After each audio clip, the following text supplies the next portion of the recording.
रात्रीचा खूप सारा भात उरला आहे आणि खायचा पण कंटाळा आला आहे, तर रात्रीच्या उरलेल्या भातापासून आपण बनवूया मस्त असा पौष्टिक नाश्ता, मस्त पोटभरीचा नाश्ता. तर नमस्कार सर्वांना, हाऊसवाईफ मराठी या चॅनलवरती तुमचं स्वागत आहे.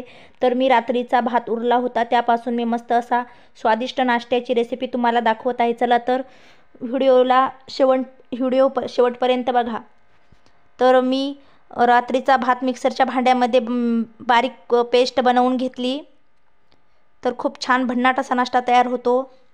तर मी भातामध्ये थोडंसं पाणी टाकून घेतलं, मिक्सरच्या भांड्यामध्ये बारीक केलं आणि याच्यामध्ये रवा टाकायचा. रवा आणि मिक्सरमध्ये काढलेला भात व्यवस्थित मिक्स करून घ्यायचा. तुम्ही याच्यामध्ये दही पण टाकलं तरी चालेल. थोडं थोडं पाणी टाकायचं आणि मस्त असं बॅटर तयार करून घ्यायचं. मस्त असं बॅटर तयार करायचं. याच्यामध्ये बारीक चिरलेला कांदा टाकायचा, बारीक चिरलेली गोबी टाकायची, नंतर लसूण पेस्ट टाकायची, अद्रक पेस्ट टाकायची, कोथिंबीर टाकायची आणि हिरवी बारीक चिरलेली मिरची टाकून घ्यायची. चवीपुरतं मीठ टाकायचं आणि ओवा टाकायचा चोळून आणि व्यवस्थित मिक्स करून घ्यायचं. मस्त असं मिक्स करून घ्यायचं. थोडं थोडं पाणी टाकायचं, जास्त पाणी नाही टाकायचं, थोडं थोडंच पाणी टाकायचं आणि व्यवस्थित मिक्स करून घ्यायचं. गिठी गिठी झालेल्या व्यवस्थित फोडून घ्यायच्या आणि व्यवस्थित मिक्स करून घ्यायचं.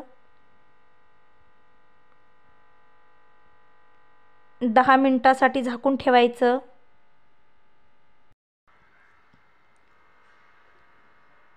बघा 10 मिनिटानंतर व्यवस्थित मिक्स झालं आहे. तर 10 मिनिटं झाकून ठेवल्यानंतर याच्यामध्ये खायचा सोडा टाकायचा. इन्स्टंट रेसिपी आहे म्हणून हा खायचा सोडा टाकायचा. मस्त जाळी तयार होते आणि व्यवस्थित मिक्स करायचं 2 मिनिटं.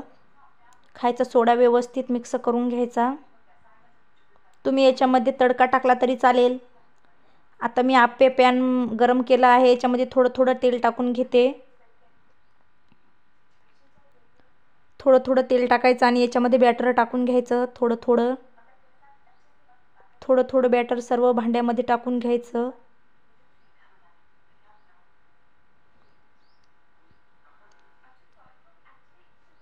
सर्व भांड्यामध्ये मी हे बॅटर टाकून घेतलं आणि तेल लावायचं. वरतून थोडं थोडं तेल टाकायचं.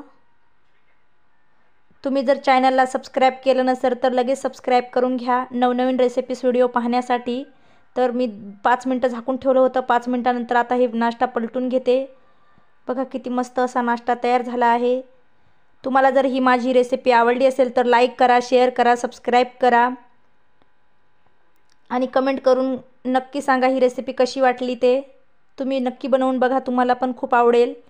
आणि माझा पूर्ण व्हिडिओ बघितल्याबद्दल मी तुमचे मनापासून आभार मानते. तर बघा हा माझा नाश्ता तयार आहे. हा तुम्ही दह्यासोबत खा, खूप छान लागेल. बघा बनवून सर्व तयार आहेत आप्पे. धन्यवाद.